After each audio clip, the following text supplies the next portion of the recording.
The night was cold, and the city outside looked like a sea of lights drowned in silence. Far above the sleeping streets, the great glass tower of Novodyne Industries stood tall against the sky. It was the beating heart of human innovation, the place where machines were born and dreams turned into weapons. But tonight its corridors were empty, and its walls whispered of loneliness. Inside that tower walked Ethan Voss, a man who owned half the world and carried the other half on his shoulders. Billionaire, inventor, savior of Earth. That was what people called him. But in truth, he felt like a ghost moving through a world that no longer felt alive.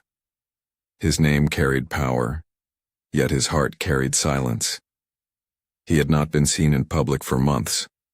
Rumors said he was working on something secret, something that would change the fate of humanity. And it was true. Hidden deep beneath his tower was a project known only by one name, Aegis, a system designed to protect Earth from the alien empires that had mocked, threatened, and humiliated humanity for centuries. Tonight, Ethan returned to the headquarters without warning. No media, no assistants, no ceremony. Just him, a man in a black coat walking through the storm. The guards at the main gate almost didn't recognize him.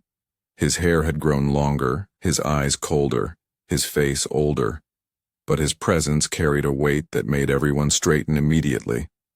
"Mr. Voss, we weren't told." One of the guards began nervously.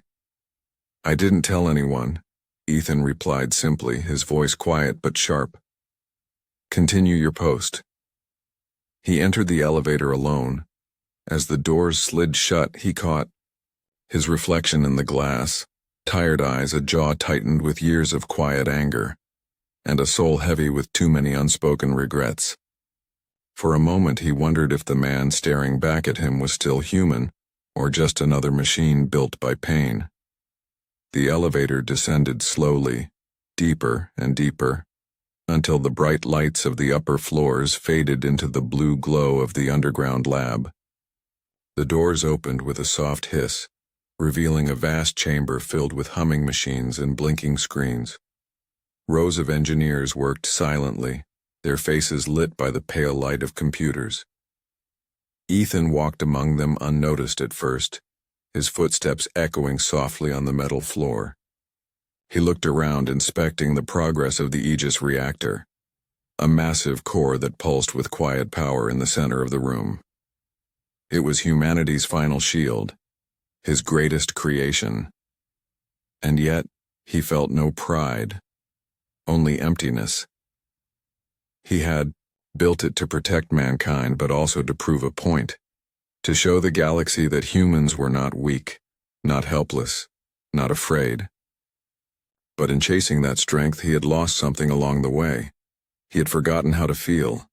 As he moved deeper into the lab, a sound stopped him, a sound that didn't belong in a place of machines. It was soft, human, and warm. Laughter. Ethan frowned. It was faint, coming from one of the side rooms down the corridor. He turned toward it, his curiosity pulling him forward. Few dared to laugh in his facility. Everyone here knew his rules: discipline, silence, and precision. Yet that sound broke all three. He followed it quietly, his steps slowing as he approached a glass wall. Through it, he could see a small break room, warm with light and life. A handful of workers sat there, sharing food, smiling. But in the middle of them was something that didn't make sense. A child. She couldn't have been more than 6 years old, with curly brown hair and bright eyes full of mischief. She sat cross-legged on the floor, drawing on a piece of old blueprint paper with a red marker. Around her, the engineers watched and laughed softly as she showed them her messy drawings of spaceships and stars. Ethan's eyes narrowed in confusion. A child?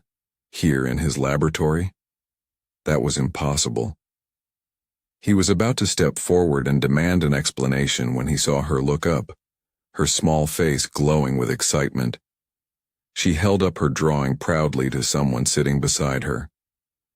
That someone made Ethan's breath stop. It was Dr. Lena Hart, his former lead scientist, the woman who had once worked by his side day and night.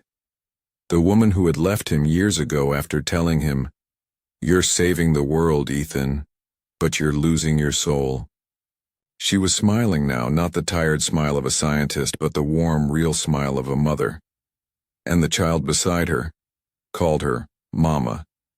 For a moment, Ethan Voss, one of the richest, most powerful men alive, stood frozen behind the glass wall, watching a scene so small yet so powerful that it broke the walls around his heart. He had walked into his empire expecting silence and control. Instead, he had found something he hadn't seen in years: life. Ethan stood quietly behind the glass, his breath fogging the window. The laughter inside that small room felt like something from another world.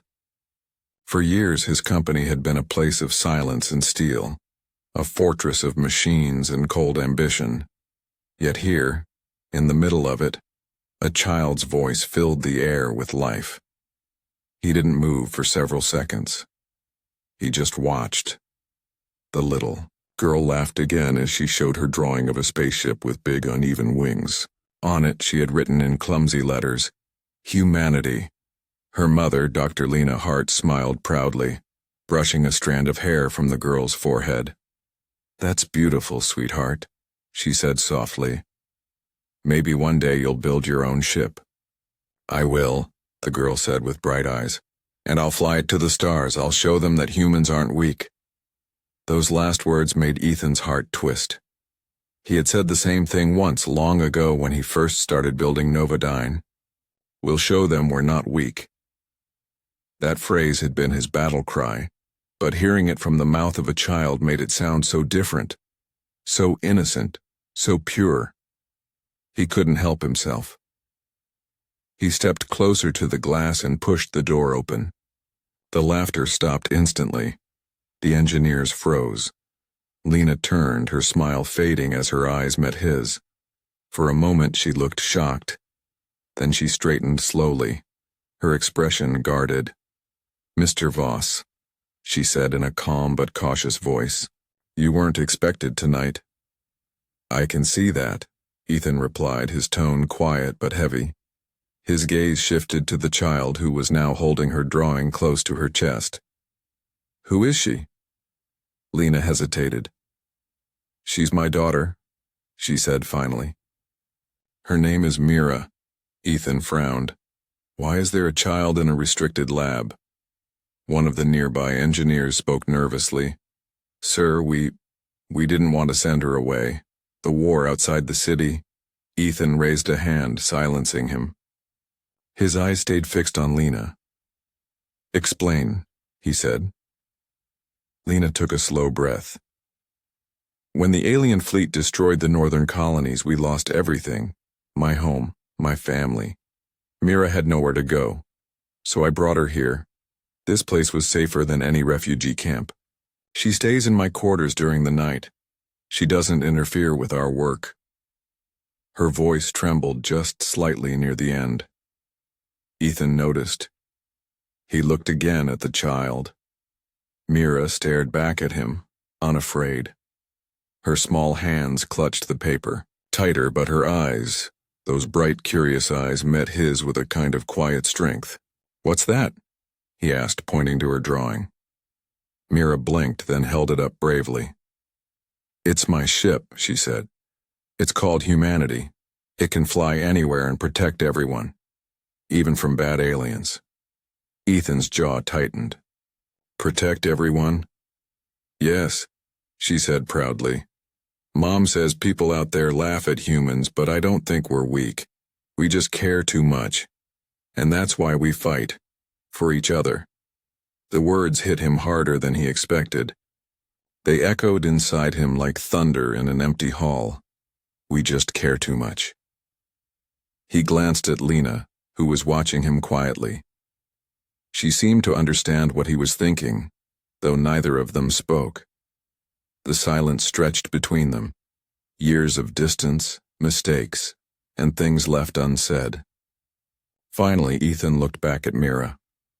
"You believe humans can protect everyone?" he asked softly. She nodded eagerly. "Of course, don't you?" For a long moment he didn't answer. His throat felt tight, his chest heavy. The simple question from that little girl carried the weight of all his choices, all his walls, all his regrets. "I used to," he said quietly, almost to himself. The air grew still. Mira tilted her head, confused by his tone, but Lena understood. She had seen that change in him years ago, the day he turned from dreamer to machine. Ethan took a step back, his eyes never leaving the child's drawing. "Make sure she stays safe," he said, his voice quieter now. "No one outside this room knows she's here." "Understood?" Lena nodded slowly. "Thank you," she whispered. He turned and walked away, his footsteps echoing down the corridor. But as he reached the door, he stopped for a moment. He glanced back through the glass one last time. Mira had gone back to her drawing, humming softly as she added stars around her spaceship. And beside her, Lena smiled, gentle and warm, the kind of smile that no machine could ever build. For the first time in years, something inside Ethan Voss began to crack. He didn't know what it was, guilt, nostalgia, or hope, but it felt painfully human. As he stepped into the empty hallway, the sound of Mira's laughter followed him faintly, echoing through the steel corridors of his empire, like a reminder of a world he thought he had lost. The silence of the corridor felt heavier after what Ethan had seen. He walked slowly, each step echoing against the cold metal floor. For years he had lived among machines, surrounded by brilliance and steel, yet nothing had made him feel as alive as the laughter of that child. The image of Mira holding her spaceship drawing refused to leave his mind. It was strange, as she was just a little girl, but her words had shaken something deep inside him. He entered the observation deck above the lab, where he could see everything through the glass floor, the workers moving like tiny sparks, the reactor pulsing at the center, the mechanical arms assembling parts of the great Aegis core. It was humanity's final shield, a machine that could protect Earth from any invasion. He had built it to prove a point, to show every alien empire that humans were not to be mocked. But looking down now, he began to wonder what all this power truly meant. Was it protection or pride? He stood there staring at the blue glow of the core, until a soft voice interrupted his thoughts. "You shouldn't scare people like that, Ethan." He turned sharply. Dr. Lena Hart stood behind him, her arms crossed, a quiet strength in her eyes. She had changed, not just in appearance, but in presence. She seemed calmer, wiser, more human than the restless scientist he once knew. "You shouldn't have brought a child into a defense facility," he said firmly, though his voice lacked the usual authority. "She's not just a child," Lena replied gently. "She's my world." He looked away. "This place isn't safe for worlds like hers." Lena took a step closer, her voice soft but steady. "The world outside isn't safe either. You know that better than anyone. People are dying out there, Ethan. The alien fleets have already taken half our colonies. Where else could she go?" He didn't answer. His gaze stayed fixed on the reactor, its light flickering like a heartbeat. "I saw her drawing," he said finally. "A ship called Humanity. She said we fight because we care." Lena smiled faintly. "She hears me talk about your work sometimes. I tell her that once you believed the same thing, that humans fight not because they love war but because they love each other." He turned toward her, his face hard. "That was a long time ago." "I know," she said softly. "You changed after the Epsilon attack. You saw our colony burn. You lost people you cared about. I understand why you became this way. But Ethan, you built walls around your heart and called it strength. You stopped believing in people." Her words cut deeper than he wanted to admit. Memories flashed in his mind. The fire of the Epsilon skies, the screams over the radio, the helplessness. The aliens had laughed then, broadcasting their message across the galaxy. Humanity will never rise again. That was the day Ethan Voss swore to prove them wrong. He built fleets, shields, and weapons, everything to show the universe that humans would never kneel again. But in doing so, he had turned cold, distant, almost mechanical. Now, standing before the woman who once cared for him and the child who called humanity beautiful, he felt something inside him crack again. "Do you think I'm wrong?" he asked quietly. Lena met his eyes. "No, I think you've forgotten what you're right about." The words lingered in the air. For a moment, neither of them spoke. Then through the glass, they both noticed Mira again. She was playing with one of the younger technicians, showing him how she had drawn stars around her spaceship. Her laughter carried faintly through the air and soft, innocent, full of hope. Ethan stared at her. "She doesn't understand what's coming," he murmured. "No," Lena said, "and maybe that's why she still believes. Maybe that's what we've all lost, belief." He closed his eyes, breathing deeply. The hum of the Aegis reactor filled the silence like a heartbeat. For years that sound had meant power to him. Now it almost sounded like life. When he finally spoke again, his voice was low. "Tomorrow I want to see the Aegis launch sequence." Lena nodded but looked at him carefully. "Why tomorrow?" "Because," he said, turning toward the glass again, "tonight I realized something. We built this machine to protect Earth, but maybe the real thing worth protecting isn't the planet itself." He paused, watching Mira laugh below. "It's the people who still believe it's beautiful." Lena's eyes softened. "Then maybe there's still hope for you, Ethan." He didn't respond. But for the first time in years, a faint, almost forgotten warmth touched his voice. As he walked away, the distant sound of Mira's laughter followed him again, light, bright, and impossibly human. And somewhere deep inside, beneath layers of steel and silence, Ethan Voss felt his heart begin to beat again. The next morning began with a heavy sky. Dark clouds covered the sun, and a soft drizzle painted the city below the glass tower. Inside Novodyne, the air was thick with tension. The engineers were running last checks on the Aegis defense system, and the hum of machines echoed through every corridor. Ethan Voss stood at the edge of the command bridge, staring at the projection of Earth spinning slowly in the holographic display. The blue planet looked peaceful, too peaceful, as if unaware that somewhere beyond its skies fleets of alien warships were already moving closer. He had received the report that morning. A scout probe had detected massive energy signatures near the outer rim of the solar system. The same empire that had destroyed the Epsilon colony was coming again. For a long time he didn't move. His hands rested on the cold metal railing, and his reflection shimmered faintly in the glass floor below him. In that reflection, he didn't see a savior. He saw a man tired of pretending to be one. Lena walked in quietly, her white lab coat fluttering slightly as she approached him. "You heard the report?" she said softly. "Yes," he replied, his tone calm but distant. "They're coming." "I knew they would." She stood beside him, following his gaze. "And what will you do this time?" "What I've always done," Ethan said. "Protect humanity," Lena sighed. "Protect it, or prove something to them." Her question made him glance at her sharply. "You think this is about pride?" "I think," she said carefully, "you've carried this war in your heart for too long. You want to show them that humans are strong, but you've forgotten why strength matters." He turned away, walking toward the window. The sky outside was gray, and the reflection of the city lights shimmered on the glass like stars trapped beneath rain. "I remember why," he said quietly. "I remember everything." Lena's eyes softened. "Then tell me. What do you remember, Ethan?" For a long moment he said nothing. Then his voice lowered, softer than before, almost trembling. "I remember the day they came to Epsilon. I remember the sound of their weapons. I remember the screams through the comms. I told them to wait for extraction, but the ships never reached them. I watched the colony burn from orbit, and there was nothing I could do." He paused, his jaw tightening. "They called us children, said we were too emotional to survive, that humans only built things out of fear.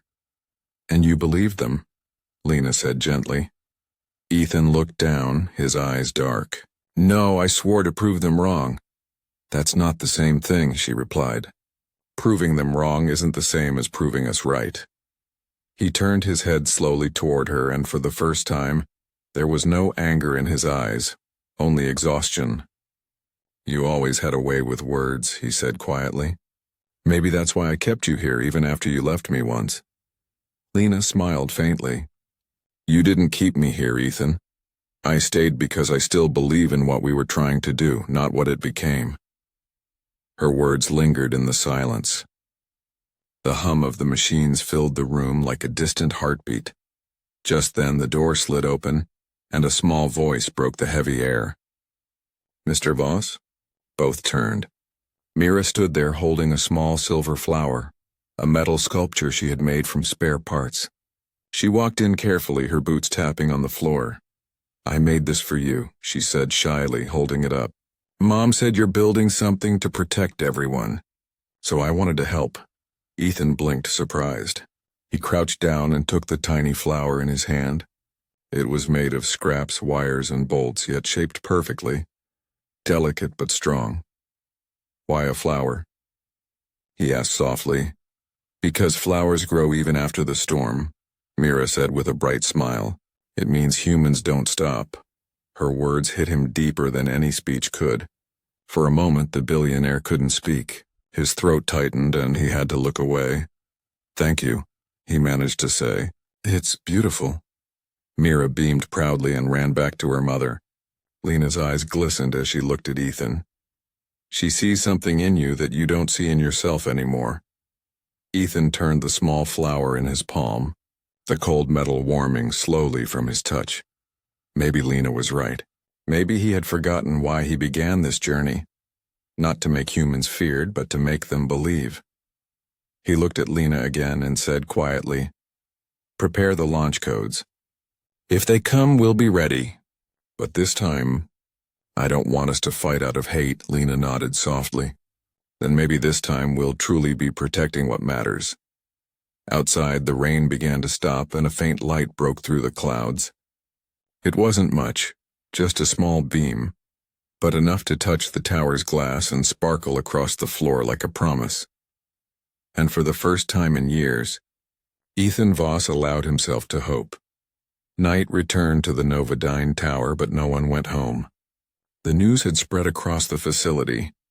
The alien fleet was approaching the edge of the solar system. The countdown to humanity's greatest test had begun. The labs glowed with blue light as engineers worked tirelessly, their faces pale from exhaustion, but bright with determination. For the first time in years, the building felt alive, not with fear, but with purpose. Ethan Voss stood at the heart of it all, watching his people work. Every screen, every spark, every movement of the Aegis reactor was a reminder of how far they had come. But this time he didn't just see machines. He saw people. Lena was in the control chamber, directing her team calmly. Mira sat in the corner with a blanket wrapped around her, drawing quietly on a clipboard. Sometimes the little girl looked up and waved at the workers. Each time she did, someone smiled, even the ones who hadn't smiled in years. It was strange, Ethan thought. One child had brought warmth into a place built for war. He walked over to her quietly. Still drawing spaceships? He asked. Mira looked up and grinned. No, I'm drawing shields this time, big ones. Like your Aegis thingy. He smiled faintly. You really think it can protect everyone? I know it can, she said confidently. Because people made it together. When people work together, they can do anything, right? Ethan stared at her innocent face, and something inside him softened. He had built Aegis to make humanity feared, but now, seeing her believe in it so purely, he began to think maybe it could be something more, a symbol of unity, not vengeance. You're a very smart girl, he said gently. She giggled. Mom says I get it from her. He chuckled softly, the sound surprising even himself. For years he had forgotten what laughter felt like, but now it came naturally. A few hours later, Ethan found himself standing beside the reactor core again. The humming sound was steady, almost alive. The glow from the Aegis filled the room with light, reflecting softly on his face. He placed his hand on the glass, feeling the faint vibration beneath it, a heartbeat made of energy. For years, this machine had been his purpose. He had poured his soul into it, turning pain into progress and loss into logic. Yet now he saw it differently. It was not just a weapon, it was a reflection of humanity itself. Fragile but strong, flawed but full of hope. Lena walked up behind him quietly. "You've been staring at it for hours," she said. "It feels different now," he admitted. "Before I only saw power. Now I see life. Every piece here was made by human hands, people who still believe in this planet. People who still love it." Lena smiled softly. "That's what you needed to see all along." He nodded slowly. "Maybe. I spent so long trying to make them fear us, I forgot what makes us worth protecting." For a moment they stood in silence, side by side, watching the light pulse inside the core. It felt almost like a sunrise in the dark. Then suddenly Mira's voice echoed from behind them. "Mr. Voss." Ethan turned as she came running toward him, holding a small cup of cocoa in both hands.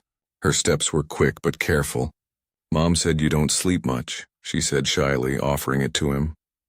"You should drink this." "You look sad." He blinked in surprise. "Sad?" She nodded seriously.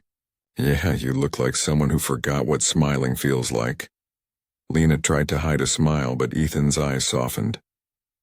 He took the cup slowly, the warmth seeping into his fingers. "Thank you, Mira," he said quietly. "You're very kind," she grinned proudly. "You don't have to be the strongest person in the room to be a hero. Mom says sometimes heroes are just people who keep everyone safe." Her words hit him harder than any battle ever could. He knelt down and looked into her eyes. "You're right," he said softly. "Maybe I needed to hear that." Mira smiled, her little hand resting on his. "Then don't forget it, okay?" "I won't," he promised. She skipped away, humming to herself, leaving him holding the cup of cocoa. Small, sweet, and ordinary. But to him it felt like the warmest thing in the world. Lena looked at him quietly. "She's changed you," she said. He nodded slowly, his gaze fixed on the girl. "No," he whispered. "She reminded me who I was before I changed." For the first time in years, Ethan Voss felt something he thought he had buried forever. Peace. Not the peace that comes from power, but the one that comes from understanding. Outside, the wind howled and the sky burned faintly with the glow of distant ships. The storm was coming. But this time Ethan was ready. Not as a billionaire, not as a weapon maker, but as a man who finally remembered what humanity truly stood for. The morning came heavy with silence. The kind that feels alive, too still, too cold, like the world was holding its breath. From the top of the Novodyne Tower, Ethan Voss stood looking at the horizon. The sun had not fully risen yet, but he could already see faint streaks of light across the clouds. Not from dawn, from ships. The alien fleet had arrived, thousands of them floating just beyond Earth's upper atmosphere. Their ships were enormous, shaped like curved blades glowing with strange blue energy. They hung there in the sky like a wall of metal, blocking out the stars. All around the world, fear spread faster than light. Cities went silent. People gathered around screens. Governments froze. And at the center of it all, Novodyne's Aegis reactor began to hum louder, its power awakening. Lena stood beside Ethan, her hands trembling slightly. "They're here," she whispered. Ethan nodded slowly. His voice was calm, but his eyes were stormy. "Then it's time." He walked down to the main control chamber. The room was filled with engineers and scientists, men and women who had chosen to stay, even when the evacuation orders were given. None of them spoke as he entered. They all turned toward him, waiting. Ethan's voice carried through the silence. "You all know what this means," he said. "We're not fighting for victory. We're fighting for survival, for everyone out there who can't fight back." He looked around the room, meeting their eyes one by one. "I built Aegis to show power, but now it will be our shield. It will protect this planet, no matter what comes. A murmur spread through the room, soft but strong. People nodded. Some wiped tears from their eyes. Others simply clenched their fists, ready to follow him. Then the alarms began. Red lights flashed. The alien ships had started their descent. The sky outside darkened completely as their weapons powered up. The air shook with the sound of distant thunder, not from clouds, but from engines large enough to shatter mountains. "Sir, energy readings are spiking." A young technician shouted. "Their first wave is charging." "Activate Aegis," Ethan ordered. The floor trembled. The massive reactors deep beneath the tower roared to life, sending streams of light through the cables, walls, and sky itself. All across Earth, satellite towers linked to Novodyne began glowing. The Aegis shield was forming, a shimmering, transparent dome wrapping the planet like a second skin. The first alien strike came like lightning, a beam of blue fire cutting through the atmosphere. It hit the shield with a sound like the sky breaking, but the shield held. The light rippled, bending, absorbing, resisting. Cheers broke out across the command room, but Ethan didn't cheer. He knew this was only the beginning. "Keep monitoring the energy flow," he said. "Don't let the core overheat." Hours passed like minutes. The aliens kept attacking, waves after waves, and Aegis kept holding. But every hit drained more power. Inside the control room, the lights flickered. The air grew hot, and the hum of the reactor became a deep growl. Lena turned to Ethan, her face pale. "The system can't handle this much strain.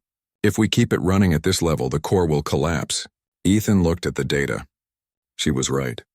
The reactor's heart was overheating, the energy inside building faster than it could be contained. If it exploded, it would destroy half the planet, but if he shut it down, Earth would be left defenseless. He closed his eyes for a moment, feeling the weight of the world on his shoulders. The same world that had once rejected him, mocked him, feared him. But now he didn't feel anger, only responsibility. Then he heard a soft voice behind him. Mira's. She had snuck into the control room again, clutching her mother's hand. Her eyes were wide, frightened but full of trust. "Mr. Voss," she said softly, "you'll keep us safe, right?" His chest tightened. He looked at her, this little girl who had no idea how close they all were to the end. "I'll do everything I can," he whispered. Mira smiled faintly. "You always do." Ethan turned back to the controls. Sweat dripped down his face, his hands steady even as the room shook. He made his choice. "Redirect all auxiliary power to the shield," he said. "Take it from the core, and reroute the backup grid manually." Lena's eyes widened. "That'll overload the system. If you do that, someone has to stabilize the flow from inside the reactor chamber." "I know," Ethan interrupted quietly. "And I'll do it," she froze. "No. Ethan, you can't." He looked at her with calm, steady eyes. "There's no time to argue. Someone has to hold the line." For a long moment, Lena stared at him. Then tears welled up in her eyes. "You don't have to do this alone." He gave her a small, tired smile. "I was alone for too long. This time I'm doing it for everyone." He turned toward the reactor chamber, the glow already spilling through the hallway like sunlight through broken glass. As the alarm screamed and the sky burned above, Ethan Voss walked straight into the light, toward the heart of the machine he had built, ready to give it everything he had left. The reactor chamber glowed brighter than ever before. Blue light filled every corner, wrapping around Ethan like waves of fire. Sparks danced in the air as he stepped forward, each step heavy, slow, but sure. The hum of the machine had become a roar now, deep, endless, alive. The Aegis reactor was reaching its limit. If no one stabilized the core, it would collapse within minutes. Ethan stood before the heart of his creation, a sphere of pure energy, spinning with fury and light. For a moment he just stared at it, lost in thought. This was his life's work, the thing he had built out of grief, anger, and pride. But now it would be the thing that gave humanity a second chance. He placed his hand on the control panel. The glass burned hot beneath his skin, but he didn't move it away. Through the intercom, Lena's voice cracked with emotion. "Ethan, please stop. If you do this, the radiation will—" He smiled faintly. "Tell Mira." He paused, his throat tightening. "Tell her the world needs people like her more than it needs men like me." "Ethan, don't—" But it was too late. He pressed the override key. The doors to the chamber locked automatically. Inside, the pressure grew as the energy surged higher. Alarms screamed, red lights spun, and yet he felt strangely calm. Outside the glass, Lena banged on the door, tears running down her face. "Please don't do this. You don't have to prove anything." Ethan looked at her through the thick glass. For the first time in years, his expression was peaceful. He mouthed two simple words. "Thank you." Then he turned toward the reactor. The control screens showed chaos, power levels climbing beyond safety limits. But Ethan's hands moved fast, rerouting flows, redirecting surges, stabilizing systems no one else dared touch. The machine fought him, shaking violently, but he stood his ground, his vision blurred from the heat, his breathing shallow. Yet in his mind, images flashed. Of Lena's quiet courage, Mira's drawings of shields, and the faces of every person who had worked beside him. He remembered laughter, warmth, humanity, the things he had once thought were weaknesses but now saw as strength. Outside, the alien fleet unleashed another wave. Beams of energy struck the Aegis shield again and again, but this time, the light from Earth grew stronger. The shield pulsed brighter, fed directly by Ethan's life force, his will, his sacrifice. People across the planet looked up at the sky. They saw the blue dome shimmer, then blaze with golden light. For a moment, it wasn't just a shield, and it was a sunrise.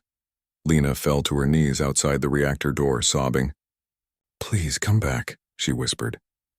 Inside, Ethan's voice came faintly through the intercom, soft but steady. "Lena, you once asked me what it means to be human. I think I finally understand." His voice broke, a quiet laugh escaping. "It's not about winning. It's about protecting. It's about caring, even when it hurts." Then came silence. The monitors spiked and then leveled.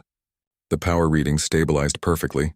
The Aegis reactor had balanced and Ethan Voss was gone. Outside, the alien fleet halted. Their sensors detected an energy surge so immense it frightened even them. The Aegis shield expanded outward like a wave, pushing their ships back, bending their engines, cutting their weapons offline. Within minutes, the fleet retreated, silent, defeated, vanishing into the cold dark of space. Earth was safe.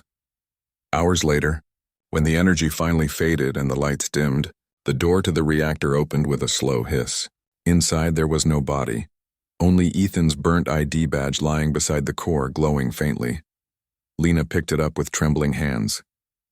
Her tears fell quietly on the metal. Mira came forward too, clutching her mother's hand, her voice small and broken. "Is he gone?" she whispered. Lena nodded slowly.